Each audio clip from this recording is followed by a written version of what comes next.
আমাদের রাস্তাতে যাওয়ার সময় এই জায়গাটা আর কি কুকুর মারা গেছে, সেখানে যে ফালাই রাখছে, এই কারণে আমাদের অনেক সমস্যা হয়, দুর্গন্ধ হয়, এই কারণে আমরা অনেক অসুস্থ হতে পারি।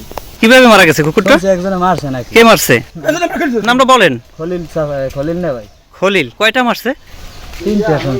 তিনটা। সেইটা বলতে আমি সকালে আজকে উত্তরকান্দা গেছিলাম, সেখান থেকে আমার সময় হ্যাঁ ছেলে কামাল খুঁজে নাম, সেই নিয়ে আমার ব্যাপারটা দেখাইছে। আসলে দুর্গন্ধ এক কথা ঠিক, আমি কিছু একেবারে দিক যাইছি, দুর্গন্ধ আমিও পাইছি। তিনটে কুকুর লাগে, 6টা ছাও ছিল, 6টা ছাও একটা ছায় নাকি শুনছি মুজার ছাও খাইছে, এর লিগে হে 5টা কুকুরের ছাও পিটিয়ে মারিয়ে লাইছে। আমার বাড়ির মহিলারা অনেকে রিকোয়েস্ট করছে, বাবা মারিসটা আপনার সে 5টা মারিয়ে লাইছে। যে মারছে তার নাম কি? নাম খলিল। পদবী কি তার? কি খলিল বের পদবী কি? পদবী হাওলাদার। তিনি কি করেন? ওই দোকান তৈরি করে, কৃষি কাজ করে বাড়ি। আচ্ছা।